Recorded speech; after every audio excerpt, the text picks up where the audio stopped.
प्रभात बच्चों, मैं आपकी हिंदी की अध्यापिका और आज हम हिंदी की व्याकरण की पुस्तक दर्शन एवं रचना का पहला पाठ शुरू करने जा रहे हैं। इसका शीर्षक है भाषा। तो चलिए शुरू करते हैं। पाठ 1 भाषा से इंग्लिश में लैंग्वेज कहते हैं। ठीक है बच्चों, तो चलिए हम पाठ को शुरू करते हैं। देखिए और पढ़िए। नीचे दिए गए चित्र को ध्यान से देखिए, पढ़िए और समझिए। चलिए, पापा वो देखो सूरज निकल रहा है। हाँ सोनू, सुबह हो गई है। दूसरा, सोनू ये बताओ कि सूरज किस दिशा से निकल रहा है। पापा, सूरज तो पूर्व दिशा से निकल रहा है। ये आपस में बातचीत कर रहे हैं, एक दूसरे को उत्तर भी दे रहे हैं, प्रश्न भी कर रहे हैं। ठीक है बच्चों, आपने चित्र में देखा कि सोनू अपने पापा से बोलकर कुछ कह रहा है और उसके पापा उसकी बात सुनकर समझकर फिर अपनी बात कह रहे हैं। सोनू भी उनकी बात को सुनकर समझ गया। तो कुछ समझ आया। भाषा क्या होती है? अपने विचारों, अपने भावों को दूसरों तक पहुंचाना, और दूसरे अपने भाव, अपने विचार हम तक पहुंचाते हैं और उनको समझ भी पाते हैं। ठीक है, समझकर उसका उत्तर भी दे पाए। ठीक, सभी विचारों का आदान प्रदान करने का माध्यम क्या है बच्चों? भाषा यानी लैंग्वेज है। लैंग्वेज भाषा के माध्यम से हम अपनी बात, हम अपने विचार, हम अपने भावों को दूसरों तक पहुंचाते हैं, दूसरे हम तक पहुंचाते हैं। ये होती है हमारी भाषा। ठीक है, चलिए भाषा की परिभाषा देखिए। भाषा वह साधन है जिसके द्वारा हम अपने विचारों को एक दूसरे तक पहुंचाते हैं। ठीक है, अब ऐसा नहीं है कि हम कुछ भी बोल रहे हैं, अपनी बात सामने वाला समझ ना पाए, वो भाषा नहीं होगी। सामने वाले को आपकी बात समझ आनी चाहिए, है ना। तो समझ पाना और सुन पाना और बोल पाना, अपने विचारों को भाषा के माध्यम से, ये सभी चीजें हम करते हैं। सारा कार्य हमारी भाषा करती है। ठीक है बच्चों, चलिए भाषा के रूप। भाषा के मुख्य 2 रूप होते हैं। ठीक है, एक तो मौखिक भाषा होती है, एक लिखित भाषा होती है। कितने रूप होते हैं? भाषा के 2 रूप होते हैं, मौखिक और लिखित। चलिए आगे बढ़ते हैं। मौखिक भाषा क्या होती है? मौखिक भाषा, चलिए देखिए पहले क्या बात हो रही है इनमें आपस में। विवेक, क्या तुम जानते हो कि गांधी जयंती कब मनाई जाती है? हाँ सोहन, गांधी जयंती 2 अक्टूबर को मनाई जाती है। ठीक है, सोहन ने विवेक से प्रश्न किया और विवेक ने सोहन को उत्तर दे दिया, यानी कि उसकी बात समझी और उसका उत्तर दे दिया। बच्चों, ऊपर दिए गए चित्र में आपने देखा कि सोहन ने विवेक से कुछ पूछा और विवेक ने सुनकर समझकर फिर उसका उत्तर दिया। यही बोलना और सुनना ही मौखिक भाषा कहलाती है। बोलकर अपने विचारों को दूसरों तक पहुंचाना और सुनकर उनके विचार समझना ही मौखिक भाषा कहलाती है। ठीक है, यानी कि हम अपनी बात, अपने विचार, अपने प्रश्न जो भी है बोलकर किसी से पूछ रहे हैं या उत्तर दे रहे हैं, वो बोलकर, मुख के माध्यम से बोलकर हम जो भी कर रहे हैं वही हमारी मौखिक भाषा कहलाती है। ठीक है, चलिए परिभाषा भी देख लेते हैं। मौखिक भाषा का प्रयोग बोलकर किया जाता है और सुनकर समझा जाता है। बोलकर किया जाता है और सुनकर समझा जाता है। ठीक है, ये आप समझ कर कीजिएगा बच्चों। ठीक है, और परिभाषा आपको याद होनी चाहिए। लिखित भाषा देखिए। अब देखिए, यहाँ पर शिक्षिका छात्र छात्राओं को कुछ करा रही है, बोर्ड पर, ब्लैक बोर्ड पर कुछ लिख रही है। क्या लिख रही है? हमें झूठ नहीं बोलना चाहिए, ये ब्लैक बोर्ड पर लिखा। बच्चों, आपने देखा कि दोनों चित्रों में लिखी बात को पढ़कर समझा जा रहा है। यानी एक चित्र यहाँ देखिए और एक चित्र यहाँ देखिए। हमें झूठ नहीं बोलना चाहिए, और ये क्या कर रहे हैं? न्यूज़पेपर पढ़ रहे हैं, अखबार पढ़ रहे हैं। ठीक है, पढ़कर, लिखी हुई चीज को पढ़कर समझना ही हमारी लिखित भाषा कहलाती है। समझ रहे हो? यानी कि हम आजकल आप देखते हो व्हाट्सएप, आजकल ये व्हाट्सएप है, इंस्टाग्राम है, एफबी है, इसमें मैसेज के माध्यम से हम किसी को संदेश भेजते हैं, है ना, अपनी बात पहुंचाते हैं लिखित रूप में, तो वो हमारी लिखित भाषा है। मैसेज के माध्यम से हम एक दूसरे से बातें करते हैं, तो लिखित रूप क्या है, हमारी लिखित भाषा है। तो शिक्षिका भी ब्लैक बोर्ड पर लिखित रूप में बच्चों से कुछ कह रही है ना, लिखित रूप में बच्चों से कुछ कह रही है। हमें झूठ नहीं बोलना चाहिए, बच्चे समझ रहे हैं उसको पढ़कर। कैसे समझ रहे हैं, पढ़कर। और ये न्यूज़पेपर में लिखा हुआ है, और ये जो न्यूज़पेपर पढ़ पा रहे हैं किस लिए, इनको पढ़ना आता है, यानी लिखित चीज को समझने के लिए हमें पढ़ना भी आना चाहिए। तो चलिए बच्चों, आपने देखा कि दोनों चित्रों में लिखी बात को पढ़कर समझा जा रहा है। चलिए, लिखी हुई बात को पढ़कर समझना ही लिखित भाषा कहलाती है। बोली हुई बात को सुनकर और लिखी हुई बात को पढ़कर ही हम उस भाषा को समझ पाएंगे। ठीक है, तो ये हो गया। भाषा दो प्रकार की होती है, मौखिक और लिखित। लिखित भाषा का प्रयोग लिखकर किया जाता है और पढ़कर समझा जाता है। चलिए अब आ जाइए, एक अन्य प्रकार भी है सांकेतिक भाषा। मूल रूप से तो दो प्रकार की होती है, मौखिक लिखित, लेकिन सांकेतिक भाषा भी अपने अपनी जगह बहुत प्रभावित रूप से कार्य करती है। जैसे देखिए, भाषा का व्यवहारिक रूप सांकेतिक भाषा है। क्या व्यवहारिक रूप से, यानी कि हम संकेतों के माध्यम से, है ना, अपनी बात किसी को समझा पा रहे हैं। ये देखिए बच्चों, आपने देखा कि ट्रैफिक पुलिस ने रुकने का संकेत किया है और रास्ते पर आ रही गाड़ियां उसका संकेत समझकर रुक गई, है ना। देखिए, ट्रैफिक पुलिस ना लिखकर बता रहे हैं ना बोलकर बता रहे हैं, क्या कर रहे हैं, इशारों से, संकेतों के माध्यम से रुकने के लिए बोला, गाड़ियां समझ गई हैं और गाड़ियां रुक गई उनके एक इशारे पर। तो ये इशारों द्वारा, संकेतों द्वारा अपनी बात को कहना, सामने वाले तक पहुंचाना, अपनी विचार, अपनी बात को, उसे कहते हैं सांकेतिक भाषा। क्या कहते हैं बच्चों, सांकेतिक भाषा। ठीक है, जैसे ट्रैफिक पुलिस इस वक्त इस समय कर रही है। चलिए परिभाषा देखिए, सांकेतिक भाषा की परिभाषा। संकेत भाषा का प्रयोग संकेत इशारा द्वारा किया जाता है और सामने वाला संकेत देखकर समझ जाता है।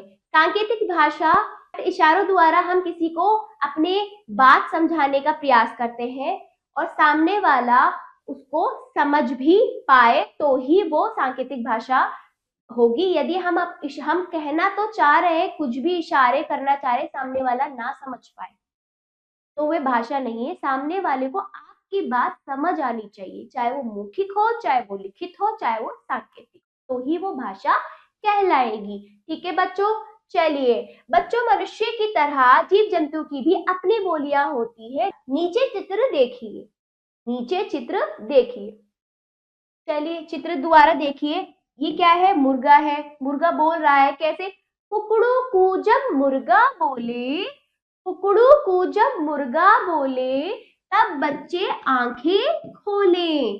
कुकड़ू कू जब मुर्गा बोले तब बच्चे आंखें खोले।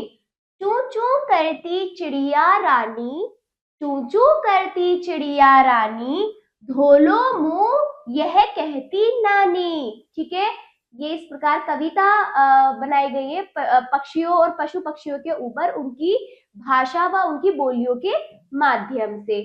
कौवा बोले काव काव, कौवा बोले काव काव, उसको देखो गांव गांव, है ना। कौवा गांव में ज्यादा अधिकतर दिखता है। ठीक है, आजकल शहरों में पेड़ पौधे सब कट रहे हैं, पेड़ कट रहे हैं, तो यहाँ पर पशु पक्षियों की भी क्या हो गई, नहीं दिखते आजकल। नहीं तो उनका घर होता है ना, वो अपना घर वही घोंसला बना के, तो नहीं दिखते, ज्यादातर गाँवों में ही दिखते, क्योंकि वहाँ पे खेत खलियान पेड़ पौधे सब मिलते हैं ना। बिल्ली बोली म्याऊ म्याऊ, तू चल मैं भी आऊं आऊं। बिल्ली बोली म्याऊ म्याऊ, तू चल मैं भी आऊं आऊं। मेंढक बोले टर टर, मेंढक बोले टर टर, बोले गाड़ी घर घर, घोड़े कट, बोले गाड़ी घर घर। ठीक है, मैं बकरी बोली, मैं बक कट, मैं बकरी बोली। आओ खेली आंख मिचोली, आओ खेली आंख मिचोली। कितनी अच्छी कविता है। कविता को हमने पढ़ते पढ़ते हमने पशु पक्षियों की बोलियों को भी जाना। मुर्गा क्या करता है? कुकड़ुकू। चिड़िया क्या करती है? चू चू। कौवा करता है काव काव। बिल्ली बोले म्याऊ म्याऊ। मेंढक बोले टर टर। बकरी बोले मैं। ठीक है, इस प्रकार पशु पक्षी अपनी आवाज निकालते हैं। अपनी बोलियां आवाज अपनी बोलियां इनकी इस प्रकार की होती है। चलिए पुनरावृत्ति कर लेते हैं, जो भी हमने पढ़ा उसको एक बार देखिए दोबारा। भाषा वह साधन है जिसके द्वारा हम अपने विचारों को एक दूसरे तक पहुंचाते हैं। ठीक है बच्चों। दूसरा, भाषा के मुख्यतः दो रूप होते हैं। पहला मौखिक भाषा, लिखित भाषा, ये हमने पढ़ा।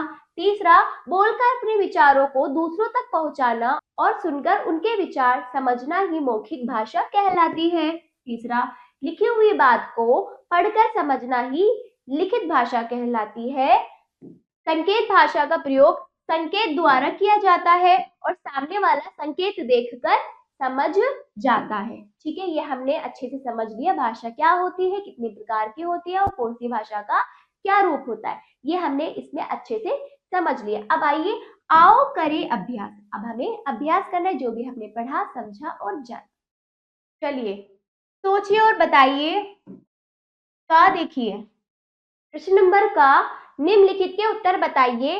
पहला, हम अपने विचारों को एक दूसरे तक कैसे पहुंचाते हैं।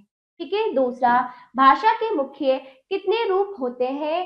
तीसरा, बिल्ली कैसे बोलती है। चौथा, कौवा कैसे बोलता है। इन प्रश्नों का उत्तर जैसे मैंने आपको पाठ समझाया अच्छे से उसके अनुसार अपने शब्दों में भी और पाठ के अनुसार आप स्वयं अपनी अभ्यास पुस्तिका में लिखने का प्रयास करेंगे। ये आपका स्वयं का कार्य है। सोचिए और लिखिए। प्रश्न नंबर ख देखिए बच्चों। चित्रों को देखकर उनके नीचे लिखिए कि वहां किस भाषा का प्रयोग हो रहा है। अब बताइए ये क्या हो रहा है। यहाँ पर न्यूज़पेपर अखबार पढ़ा जा रहा है। ये कौन सी भाषा है बच्चों? लिखित भाषा। लिखित को पढ़ा जा रहा है ना। दूसरा देखिए ये क्या हो रहा है। ट्रैफिक पुलिस सभी कारों को क्या करी? इशारा कर रही रुकने का। तो ये कौन सी भाषा हुई? सांकेतिक भाषा। कौन सी हुई? सांकेतिक भाषा।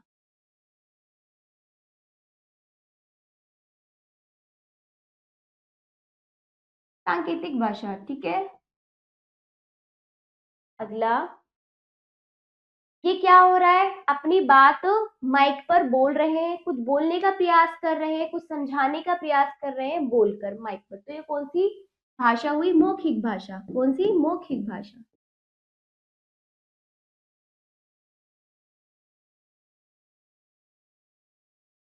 ठीक है। आगे ये बच्चा कुछ लिख रहा है, अपनी पुस्तिका पर कुछ लिख रहा है। तो ये कौन सी भाषा हुई? लिखित भाषा।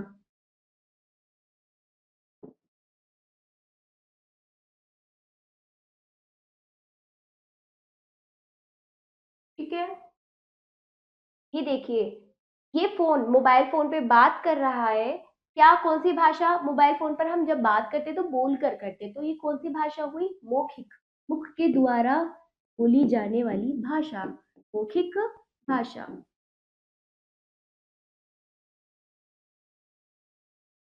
ठीक है। और ये एक दूसरे से बातचीत कर रहे हैं। एक बोल रहा है, एक सुन रहा है। एक बोल रहा है, दूसरा समझ पा रहा है। तो बोलना, बोली हुई भाषा को सुनकर समझना कौन सी भाषा? मौखिक भाषा। आशा करती हूँ बच्चों आपको ये पाठ बहुत अच्छे से समझ आ गया होगा। ठीक है। अभ्यास कार्य मैं आपको समझा रही हूँ और आप शायद स्वयं ही कर ले इस पाठ को समझने के बाद। चलिए अब प्रश्न नंबर ग देखिए। नीचे दिए गए मौखिक भाषा के चित्रों के सामने एक, लिखित भाषा के चित्रों के सामने दो तथा सांकेतिक भाषा के चित्रों के सामने तीन लिखिए। तो ये कार्य आपको स्वयं करना है। आपको लिखना है मौखिक भाषा, लिखित भाषा और सांकेतिक भाषा में 1 2 3 लिखना है। ठीक है। चलिए अब घ देखिए। प्रश्न नंबर घ, कौन कैसे बोलता है? मिलान कीजिए। कौन कैसे बोलता है? मिलान कीजिए। मैंने आपको पाठ में समझा दिया है। ये कार्य भी आप स्वयं करेंगे बच्चों। चलिए रिक्त स्थानों की पूर्ति कीजिए। विचारों का आदान प्रदान करने का माध्यम क्या है? भाषा है। क्या है? भाषा। ठीक है। दूसरा देखिए, बोलकर और सुनकर अपनी बात पहुंचाना कौन सी भाषा? मौखिक भाषा कहलाती है, मौखिक। ठीक है।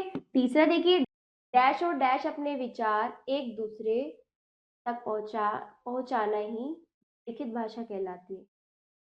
लिखने वाला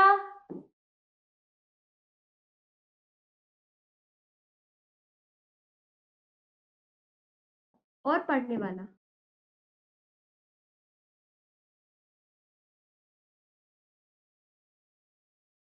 अपने विचार एक दूसरे तक पहुंचाना ही लिखित भाषा कहलाती है। ठीक है।